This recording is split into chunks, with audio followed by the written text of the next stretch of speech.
My favorite elementary teacher got arrested. Yup, you heard me right. And he got arrested because he was bad teaching someone, if you know what I mean. This did happen when I was in 1st grade. And like I said, the signs were there because he was extremely nice to the girls. But yet again, when it came to the boys, he just didn't really treat them as good. Because I remember we were doing this project thing. This boy didn't really understand it, how to do the project, so obviously like he asked the teacher like, hey, could you help me out? And I remember he ended up screaming at him. And on top of that, the teacher made us all get in like this little group, like all of us, the whole class, and he embarrassed the little boy in front of all of us. I rode the same bus as the little boy, and I remember like his stop was before mine, and I just remember like him getting off, and I just see him like wiping his eyes because he was crying, and I know it was because of what that teacher did to embarrass him in front of the whole class. He would have, including myself, the girls sit on his like right here. Now, mind you, I am in 1st grade. I don't know things, you know, so obviously I thought that that was normal for some reason. I don't know, it just never really crossed my mind that something was wrong with that. I didn't spend my whole 1st grade year in that school where, you know, this teacher taught. My mom, I remember we were moving. My mom was like, hey, like, we're gonna move, you're gonna be in a different school, so, you know, you start saying your goodbyes with your friends and stuff. And I remember I was really sad because I really liked that class, and I remember I did not want it to leave, and I remember I did like such a big fuss about it. I still remember the day that my mom came and picked me up. I remember saying bye to my friends. To be honest, I don't even remember most of them. I said bye, and his classroom was towards the back of the school, okay? So he came, me and my mom were almost ready to leave, like through the front door of the school, and I just remember him coming, like speed walking, and he gave me like all these like princess erasers and pencils, like, and all these prizes that he had, and when we did like something good, you know. And I just remember like, oh my god, like that's so nice of him. And he even told me that I was his favorite student. A couple months later passed by, you know, I was in a new school, new friends. I specifically remember my mom turning on the news because one thing about her, she always liked watching the news all the time as soon as we get off school, right? And I see his picture. And I remember like telling my mom like, look mom, that's my old teacher from my old school. And obviously like she came running because she was in the kitchen, and they explained why he had been arrested. And as soon as I heard why he got arrested, I just remember going into my room and crying because it is still the same year that I left. It's like I did half of my 1st grade year in that school and the other half in my other school, and I just remember my mom being so shocked. This did happen back in 2011. I think he went to trial in 2014, and he did get 16 years in prison.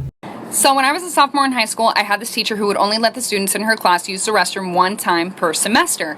Well, one day I raised my hand and I was like, excuse me, I don't remember her name, can I please use the restroom? And she was like, no you can't, because you've already used the restroom in my class this semester.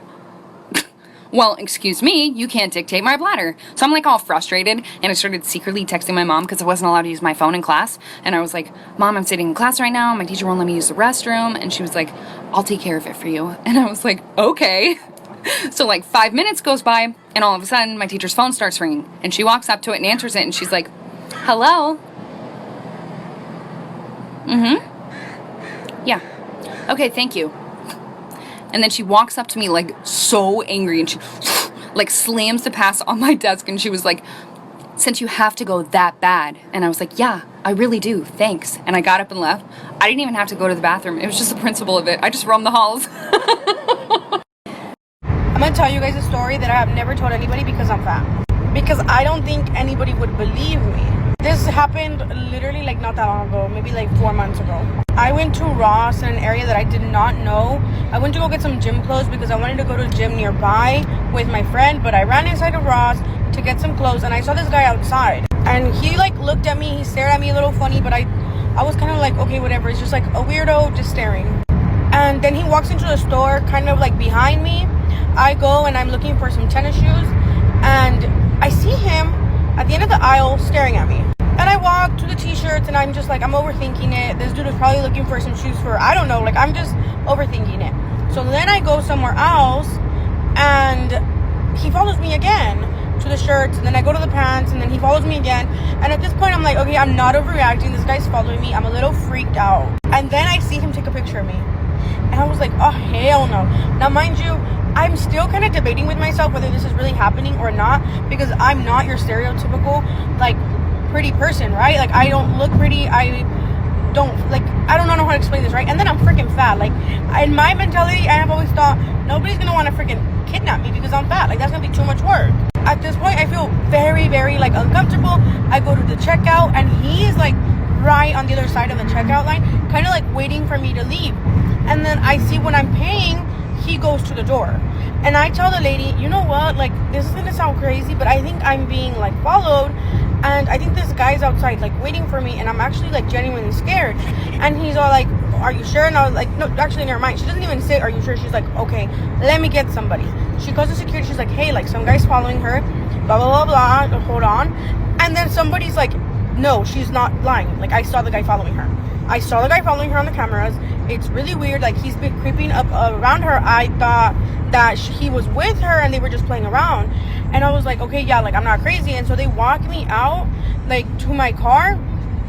And I see this other guy.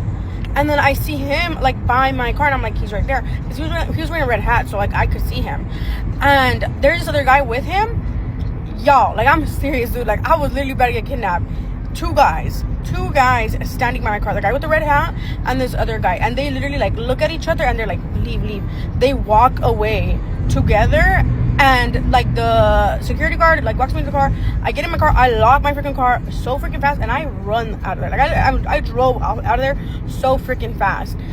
And I've never told anybody this story because I'm fat and I'm not, like, stereotypical, like, pretty. So I'm like, who's gonna believe that would happen to me out of everybody, right? Yeah. Anyway, that was my story time for today. We listen and we don't judge. A couple years ago, I had a friend and she passed away, and she was talking to this one boy, but I never knew who the boy was. I never seen his face or anything like that. I only heard his voice, but, like, not enough to really know. Like, I just don't know who like, she was very secretive, okay? I think probably like a year later or whatever, I started talking to this boy. He took me out on this basketball game. He took me out everywhere. Like, we were, like, really, like, it was really, really nice and really sweet. Like, you know what I mean? He was a nice boy. Like, we had the same interests, same music taste, same everything. Like, he was really, like, like, it was just cool. He ended up taking me on this romantic dinner this one time. He ended up telling me, like, we ended up getting really, really intimate and really close. Not that intimate, but we ended up getting intimate and close and telling each other, like, everything that, like, we've been heard about, our past traumas, everything like that. He told me that he recently lost a person that he once loved. I'm thinking, like, okay, cool, that's, like, okay, I can relate because I recently lost someone too. And he was telling me about who it was, and he said it was a girl and everything like that, and, like, they were really, really close. Like, he feels like that's his one true love. And in my head, I was like, why are you even saying this on a date with someone else that, we've been going out for a while? Like, what the heck? But I was letting him speak. So then I ended up asking, like, oh, let me see a picture of this person mind you, I ended up telling him about the friend that I had that passed away and everything like that. I never asked how they passed away, which is interesting, and I feel like I should have asked that. I ended up asking to see a picture of him, or I ended up asking to see a picture of the friend. He ended up showing me, and it was my friend. And when I seen it, I almost started to throw up, y'all. Like, oh my gosh. I ended up telling him that, I'm sorry, like, we cannot further this, like, we cannot date or anything like that, because I know exactly who that girl is, and I know how much she loved you and everything like that, and I just feel like it wouldn't be right if I went and did that. Like, you know what I mean? He got really defensive. He was like, no, she's gone now and everything like that. Like, no, like, it's okay. Like, maybe she would have wanted this. I was like, I know my friend, like, she definitely would not have wanted that. And he still, up to this day, tries to get with me. And every time he texts me, I feel terrible and I want to throw up every time. We listen, we don't judge.